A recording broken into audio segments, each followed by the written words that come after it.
बच्चों, आशा करती हूँ कि आप सभी अच्छे होंगे।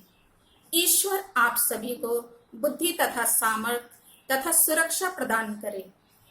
आज मैं आपके सामने ऑनलाइन हिंदी क्लास को लेकर उपस्थित हुई हूँ। सर्वप्रथम मैं आपको यह कहना चाहती हूँ कि आप सभी पेन तथा कॉपी अपने पास रख लें, ताकि जो हम आप लोगों को समझाएं उसका नोट्स आप अच्छी प्रकार से तैयार कर सकें। सबसे पहले हमें यह जानना आवश्यक है कि आपके सिलेबस में क्या क्या निहित है।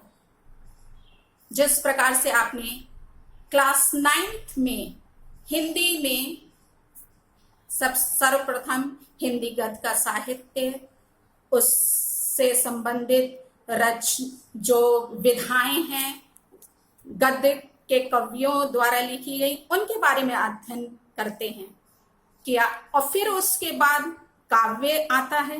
काव्य में कवि के बारे में, उनकी रचनाओं को हम अध्ययन करेंगे। इसके बाद आता है संस्कृत विषय, जिसमें हम संस्कृत के पाठों को अध्ययन करेंगे जो आपके सिलेबस में है। उसके बाद व्याकरण आता है। व्याकरण में हम सभी ने पहले भी रस, छंद तथा अलंकार पढ़ा है, किंतु अब उससे थोड़ा विस्तृत करके इसमें आपको और अधिक जानकारी दी जाएगी। व्याकरण के अंतर्गत तद्भव, तत्सम, पर्यायवाची, उपसर्ग, प्रत्यय इत्यादि आपके सिलेबस में है। उसके अतिरिक्त एक और जो है पुस्तक आपके में संलग्न की गई है, वो है मातृभूमि के लिए। उसमें आपको चंद्रशेखर आजाद के बारे में, उनके बलिदानों के बारे में जानकारी प्राप्त होगी। हम आज आपको काव्य में सूरदास जी के बारे में अध्ययन प्रारंभ करेंगे।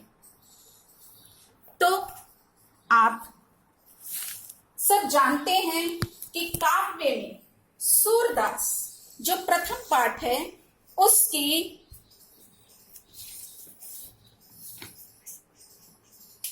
उनके बारे में सबसे पहले हमें उनके जीवन परिचय के बारे में ज्ञान प्राप्त करना है, जो कि आपके परीक्षा में पूछे भी जाते हैं। इनके पदों को उसके बाद हम सीखेंगे। सूरदास सगुण मार्गीय कृष्ण भक्ति शाखा के प्रमुख कवि हैं। किस काव्य धारा के? कृष्ण भक्ति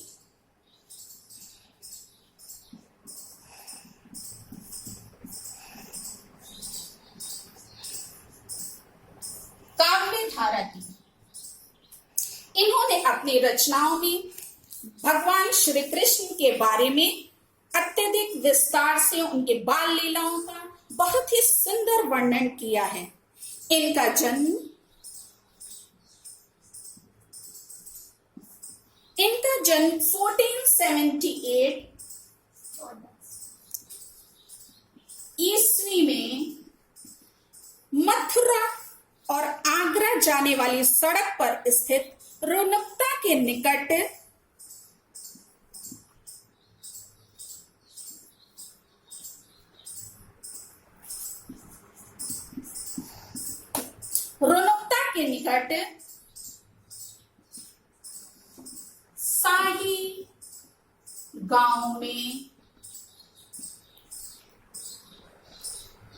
शाही गांव में हुआ था। वे सारस्वत ब्राह्मण थे। इनके पिता का नाम रामदास था। कुछ विद्वान, इनका जन्म दिल्ली के निकट सीही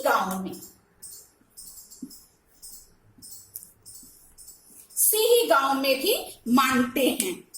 वे बचपन से ही विरक्त हो गए थे। विरक्त यानी संसार की मोह माया से ये दूर हो गए थे। और गौ घाट में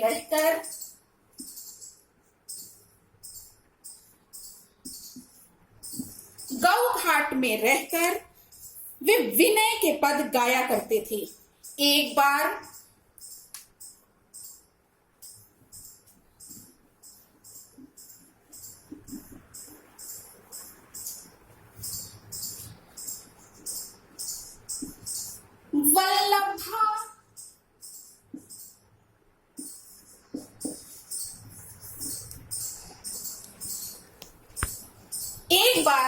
वल्लभाचार्य गौ घाट पर आए।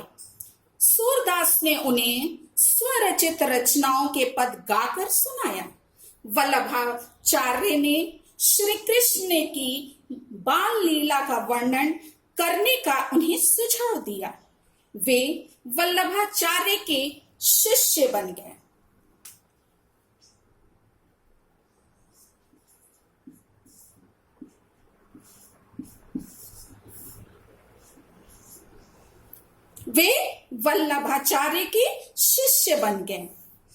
तथा भागवत का अध्ययन किया और गुरु की आज्ञा अनुसार भागवत का अनुवाद करते हुए कृष्ण की लीलाओं का इन्होंने गान किया।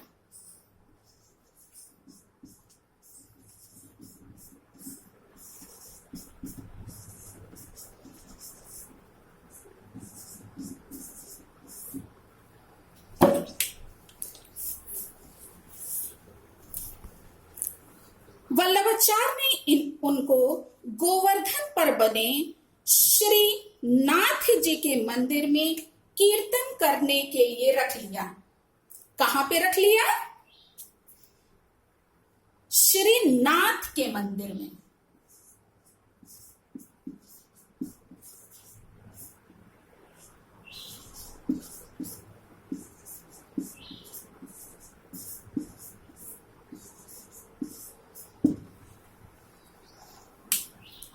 वल्लभाचार्य के पुत्र विठल नाथ ने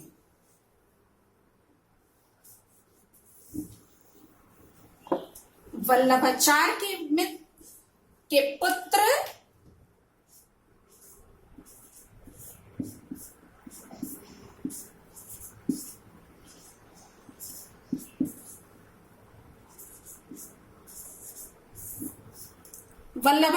के पुत्र विठल नाथ ने अष्टछाप के नाम से 8 कृष्ण भक्त कवियों का संगठन किया।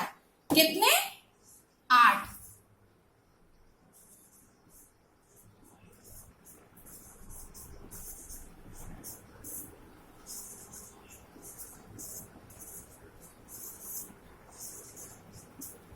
जिनमें इनका नाम सर्वश्रेष्ठ है।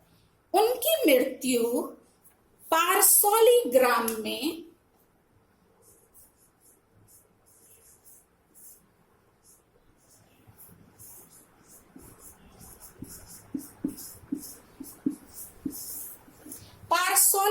में 1583 के लगभग हुई। सूरदास के पदों का संकलन सूरसागर है।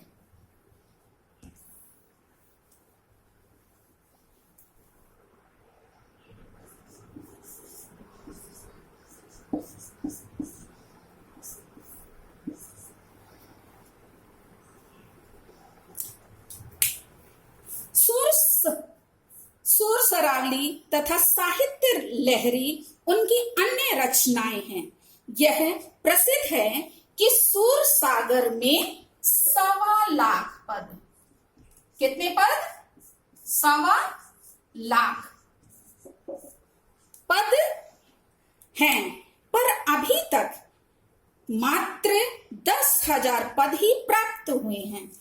सूरदास ने कृष्ण की बाल लीलाओं का बड़ा ही विशद वर्णन किया है। बाल जीवन का कोई पक्ष ऐसा नहीं है जिन पर इस कवि की दृष्टि ना पड़ी है हो, इसलिए उनका बाल वर्णन विश्व साहित्य की अमर निधि बन गया है।